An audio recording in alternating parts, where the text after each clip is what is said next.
what I'm very curious about, really would love to know, is how you got involved with this movie. Had you seen the first one? Like, what was your knowledge of the Kissing Booth going into this movie and audition process? Yeah, I'll tell you everything. So, how it works is you get an audition in your inbox from your agents, and it's kind of like volume, right? They just send you audition after audition, just hoping that something sticks. So this was my first audition of the year. So this was, I want to say, January 17th, and the breakdown said Untitled Vince Marcello Project, and it said, please submit American Idol, Eurovision, and X Factor stars. And that was hell intimidating to read that, like almost kind of short circuited me. Like, okay, so I need to be like on World of Dance, be an American Idol star, and play in a rock band. So I was, it was rough. So I went in the first day. I had a song, had like a semblance of some kind of choreography, like as much as you can do in a 8x10 kind of room, and read with Kamala and Gary, who are the casting directors, and then Kamala spent like 25 minutes with me, just kind of like coaching me through it and like saying, oh no, it's a bit more like this and try it this way. And then Gary came in, and then I went home and I got a call back for the next day to meet with Vince Marcello, the director. So then did a rehearsal with him, and I brought a song and brought like an actual dance this time. And he kind of just looks at me and he's like, how's your dancing? And I said, it's fine.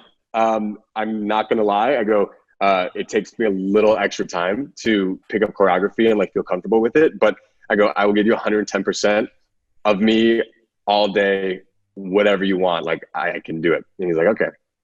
So then I had another call back with him. I think they're in South Africa at this time. So they went for pre-production like way before we did.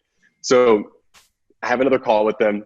Same thing, bring a song, sang twice, had a dance. They actually didn't make me dance. I don't know if they made me sing 2 songs.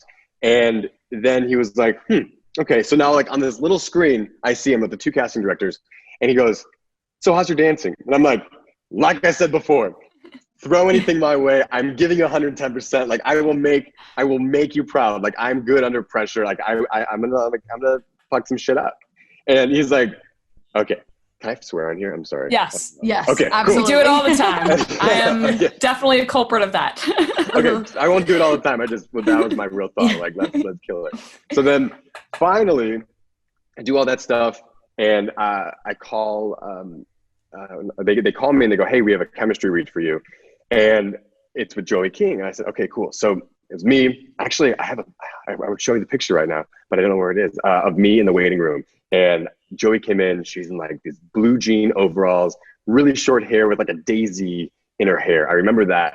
And she walked in with like a ray of sunshine and was so sweet and so supportive. And I just, I've never had a chemistry read quite like hers, because she's just so talented and gives you everything she has and leans into it. And like, even if she doesn't know her line, like she's like connected with you energetically, and she's like saying something else. You're like, yeah, I believe it. So that was awesome. So we did that a few times, and Gary Zuckerberg was there for it, and Vince was on it, and then we sent it to Netflix. And then I think I had like 4 days of waiting, and then I was in bed. Sunday morning, everyone called me and they said, you got it. You're leaving to South Africa in like 2 weeks, and dance and guitar starts tomorrow. So that was it. That's like the long-winded story of Taylor Zakhar Perez's rise to Kissing Booth 2. That is unreal. First of all, we absolutely love Joey King. Like, we think she is so amazingly talented. We watch the act, like everything with her. So what you described her as is just exactly what we pictured. And as for the audition process, isn't that just the best feeling ever? Like when you go to an audition and they actually spend time telling you to do it different ways, because then that they're interested. It's the times that you go in and you do it one time and they're like, okay, great. And then you walk out and you're like, okay, that wasn't great because they didn't do anything.